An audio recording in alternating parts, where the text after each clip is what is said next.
The first checkpoint was Bitcoin, where they came up with this entire new idea and blew everything away.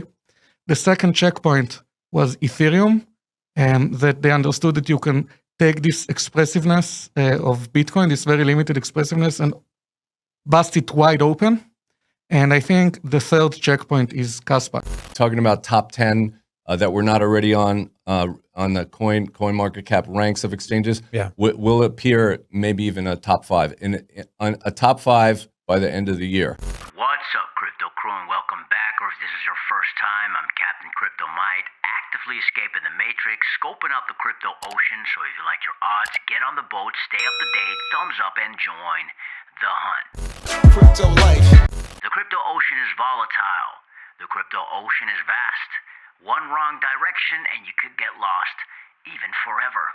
One wrong move and you could drown.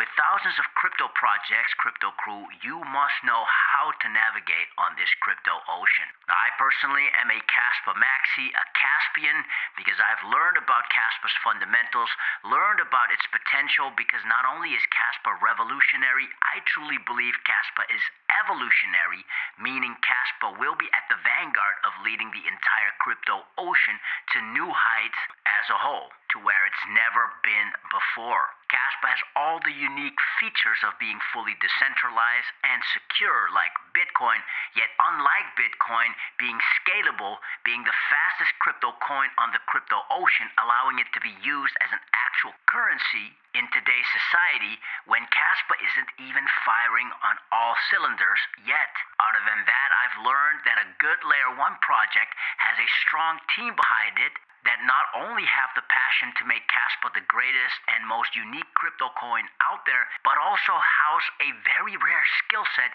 that allows for Kaspa to be Kaspa, or should I say, become Kaspa. Kaspa was fair launch, meaning Kaspa truly is the people's currency. In today's vid, you will see excerpts from a panel interview on June 20th, 2024 with some of the great minds behind and inside the Kaspa team. You'll see Chris Wolf, aka Wolfie, who is the lead business development and listings, and Shai Wyborski, a Kaspa researcher and one of the authors of the GhostDAG paper. Shout out to Sin City Crypto. You know, because people look at Bitcoin, they say Bitcoin is gold. And then here comes Kaspa, proof of work, mining. We see a lot of comparisons of Bitcoin, Kaspa, but Kaspa is a better version. What are some ways that Kaspa on a fundamental level is better than Bitcoin and could potentially do things better and more than what Bitcoin is currently capable of doing? Bitcoin is one of the greatest milestones, the first milestone in this entire new world, which behind the economical repercussions is just theoretically very, very interesting. Just from a mathematical point of view, it completely changed how we think about what the decentralized system can do. So it came out with this amazing innovation of how you could take this thing called proof of work, taking it and using it to achieve this new kind of consensus approach. It was an incredible milestone. But as a product, as a technological product, it has a lot of problems. And it's not because the people who implemented it or conceived it were dumb. They were extremely smart, some of the smartest people in history. But they made the same mistake you would make when you do something for the first time. And when you have no idea in advance what sort of scale your system will eventually be aiming for. And we've learned a lot from these mistakes. And we tried to find a way to take these ideas and take them a few levels further. But the way I see it, I might be biased, but I think the first checkpoint was Bitcoin, where they came up with this entire new idea and blew everything away. The second checkpoint was Ethereum, that they understood that you can take this expressiveness of Bitcoin, this very limited expressiveness, and bust it wide open.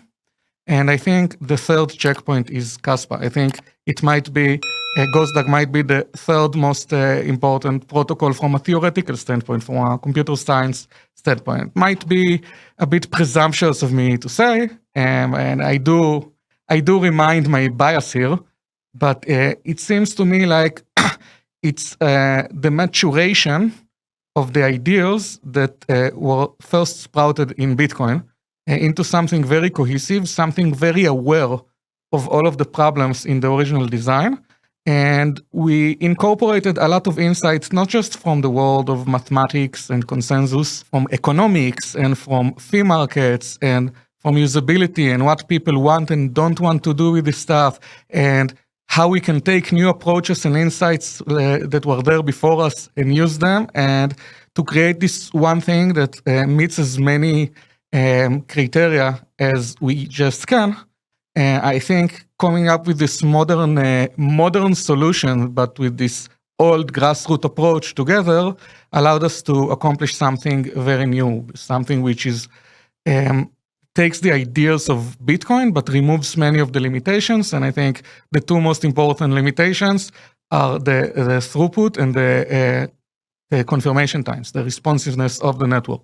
And so, Wolfie, I kind of want to ask you this question, because I know you handle all the business development side. And we know, let's just get this straight, Kaspa does not pay for listings. And so are you starting to field more calls as the volume grows on the Kaspa token and more people are onboarding onto the platform, more people are starting to use it? And we'll get into the KRC stuff a little later. But what are some of the things you're seeing? And do you have some insight into maybe some of these big listings? When I go to conferences and stuff, I have in mind who I'm going to try to track down, like the larger entities. So any platform or any exchange or wallet, hardware wallet, software wallet, any of the household brands, like household name brands of crypto, where all the big boys appear, you know, Bitcoin, Litecoin, Ethereum, Solana, any of that stuff.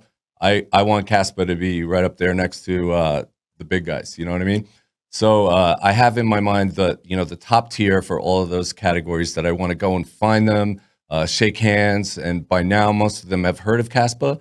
And then what ends up happening there's the ones you really want to meet up with, the top shelf, and then there's the medium shelf who you don't mind shaking hands with, and then you get the bottom shelf guys whose business model is, you know, they always want some kind of money for listing, so that they'll dress up like different titles on fees, like that. So they're like, we charge no listing, but we just need you to give liquidity for market makers, or we just need an airdrop for our community, you know? So they have like 5 different categories where they'll tell you there's no listing fee, but then they want money some other way. And I have to explain like 5 different ways of how the answer is still 0. Okay. The amount that you can actually get is, it starts with a Z, and it's not a zillion, it's actually 0. Yeah, not a zillion, sorry. Like, I feel bad for these guys. You know, I've had different jobs and businesses for a long time in my life story. So, you know, guys that are commission-based, commission-driven, workers or whatever, they're looking to land a whopper, like reel us in the boat, reel in Kaspa and get $100,000. It's, you know, commission or something, and it's just not possible with how we're set up. So how is Kaspa going to remain secure as the block rewards diminish to eventually 0 and the transaction fees are still extremely low? So I would say that the fees are tiny right now because there isn't a lot of usage of the network, and I don't think it's a criticism. It's like saying that the road you're building sucks because it doesn't have any cars. But of course it doesn't have any cars because it's not yet ready for mass use.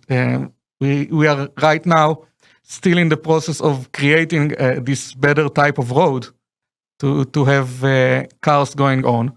And when adoption will come, then the fees will increase accordingly.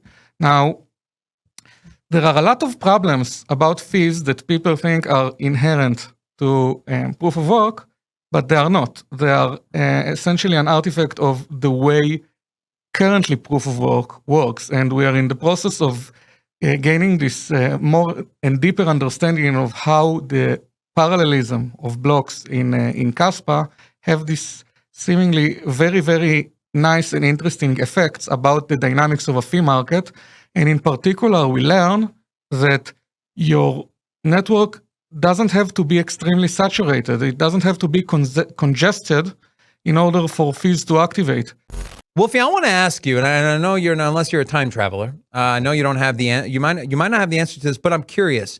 If you were to put your best educated guess on how long, like, should we or could we see Coinbase, Binance, let's just throw crypto.com in there, or Gemini listings You think it's more likely than not that it happens in the next 1 year, the next 2 years? Do you have any gauge as far as that? Sure. I would tend to think that we'll be on, talking about top 10 that we're not already on the coin market cap ranks of exchanges. Yeah. Will appear maybe even a top 5 on a top 5 by the end of the year. I would say that's By a the end pretty of the safe year. bet. Yeah. Okay. If you look right now at the top 5, I would say one of them will probably have at least one. People have other incentives outside fees to pay for the security, because say you are a large project that uses Kaspa as utility, and your purpose is not to create a chip that people could trade and get the value this way. You want to create a token which has some other responsibility, which solves some external problem, like trading, tokenizing any pre-existing market.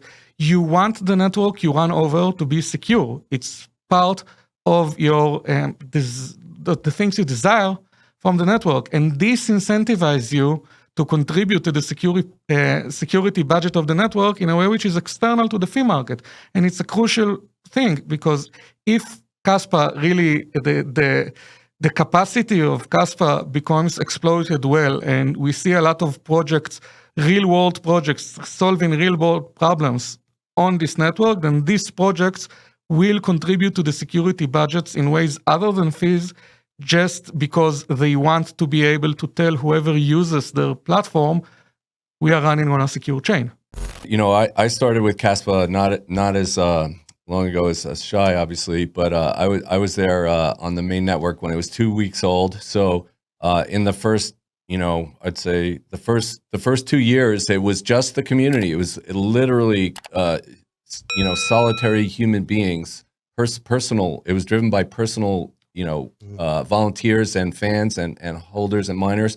And now just this year, we've seen, enterprises, institutions, and large entities from around the world beginning to express interest and let us know in their own way they either they anticipate to participate, or they are currently participating in some form or interacting with the Kaspa network. To have enterprise also contributing to raise up Kaspa, not only just people, individuals, is a great next step for the project. Fix your mind before you get to the grind. And with that said, let's continue to escape the matrix.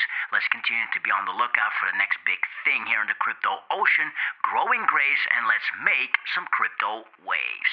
Say